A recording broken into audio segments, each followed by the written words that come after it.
অতিরিক্ত জ্বালানি আমদানি চাপে ফেলেছে অর্থনীতিকে। দ্রুত এ থেকে বের হতে না পারলে জ্বালানি দুর্ভিক্ষের মুখে পড়বে বাংলাদেশ। জেটনেট ভিডিও অ্যাকশন এড আয়োজিত নাগরিক ইশতেহারে এসব কথা বলেন বক্তারা। এ সময় জ্বালানি নীতি নিয়ে অন্তর্বর্তী সরকারের লুকোচুরিরও সমালোচনা করেন অনেকে। রাকিব আল জাবেদের রিপোর্ট। দেশের জ্বালানি নিরাপত্তা, জনমালিকানা ও জ্বালানি নীতি নিয়ে এই আয়োজন করে জেটনেট বিডি ও অ্যাকশন এইড, যাতে দেশের চলমান জ্বালানির অস্থিরতা, অতিরিক্ত মূল্যসহ একাধিক সংকটের কথা তুলে ধরেন বক্তারা। মূল প্রবন্ধে বলা হয়, দীর্ঘদিন ধরে দেশের জ্বালানি খাতে অস্থিরতা ও আর্থিক সংকট চলছে। জিম্মি হয়ে পড়া এই খাতকে জনমুখী করতে তুলে ধরেন একগুচ্ছ প্রস্তাবনা।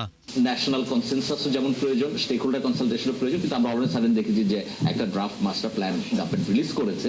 যে আদানির দুর্নীতির প্রত্যক্ষ প্রমাণ আছে এবং আমরা একই সাথে জানি যে যুক্তরাজ্য ভিত্তিক একটা ল ফার্ম, কেসি ফার্ম, যেটা নিযুক্ত করা হয়েছে মামলা এই আরবিট্রেশনের জন্য।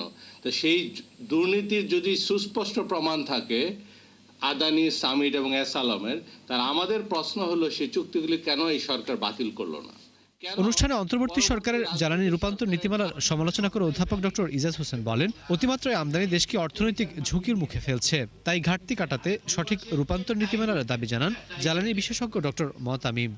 এক এক পলিসিতে এক এক রকম টার্গেট, এটাই আমাদের সবচেয়ে বড় প্রমাণ। কাউরি ওই যে সিরিয়াসনেসটা দরকার ছিল, যতখানি স্টেক, যতখানি তাদের এটার মধ্যে ঢোকার দরকার ছিল সরকারিভাবে, সেটা করা হয়নি। এটা পুরোটাই বেসরকারি খাতের উপর দিয়ে দেওয়া হয়েছে। এনার্জি ইম্পোর্টার হিসাবে আমরা আমাদের ইকোনমির উপরে যেই চাপ সৃষ্টি করছি, এটা রিলিফ করার একমাত্র উপায় হচ্ছে রিনিউয়েবল এনার্জি এবং সাস্টেনেবল এনার্জি।